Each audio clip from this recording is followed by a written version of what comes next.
Supreme court ने एक दंपति के विवाद को लेकर सुनवाई करते हुए अहम फैसला सुनाया। सुप्रीम कोर्ट ने कहा कि बेटी को अपने माता पिता से पढ़ाई का खर्च वसूलने का पूरा अधिकार है।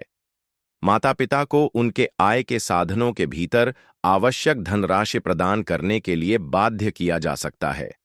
26 साल से अलग रह रहे दंपति के मामले में सुप्रीम कोर्ट ने सुनवाई की। दंपति की बेटी आयरलैंड में पढ़ रही थी। बेटी ने पिछले दिनों अपनी मां को दिए जा रहे कुल गुजारा भत्ते के हिस्से के रूप में अपने पिता द्वारा उसकी पढ़ाई के लिए दिए गए 43 लाख रुपए लेने से इनकार कर दिया था। इस पर न्यायमूर्ति सूर्यकांत और न्यायमूर्ति उज्जल भुइयां की पीठ ने कहा कि बेटी को अपने माता पिता से शिक्षा का खर्च वसूलने का एक अविभाज्य, कानूनी रूप से लागू करने योग्य और वैध अधिकार है। बेटी को अपनी शिक्षा जारी रखने का मौलिक अधिकार है।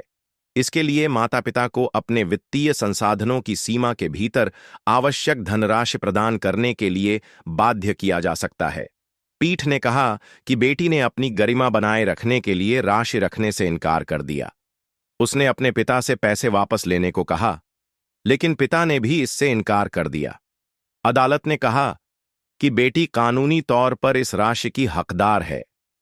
पिता ने बिना किसी ठोस कारण के पैसे दिए, जिससे पता चलता है कि वह अपनी बेटी की पढ़ाई के लिए वित्तीय सहायता देने के लिए आर्थिक रूप से सक्षम है।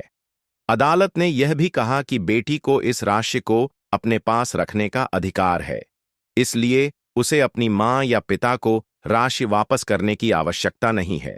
वह इसे अपनी इच्छानुसार उचित रूप से खर्च कर सकती है। पीठ ने 28 नवंबर 2024 को दंपति की ओर से किए गए समझौते का उल्लेख किया। इस समझौते पर बेटी ने भी हस्ताक्षर किए थे। अदालत ने कहा कि पति ने अपनी पत्नी और बेटी को कुल 73 लाख रुपये देने की सहमति दी थी। इसमें से 43 लाख रुपये उसकी बेटी की शिक्षा के लिए थे, जबकि बाकी उसकी पत्नी के लिए थे। कोर्ट को पता लगा कि पत्नी को उसके हिस्से के 30 लाख रुपये मिल चुके हैं। पति पत्नी पिछले 26 साल से अलग अलग रह रहे हैं, इसलिए पीठ को आपसी सहमति से तलाक का आदेश न देने का कोई कारण नहीं दिखता। कोर्ट ने कहा कि हम संविधान के अनुच्छेद 142 के तहत आपसी सहमति से तलाक का आदेश देकर शादी को भंग करते हैं।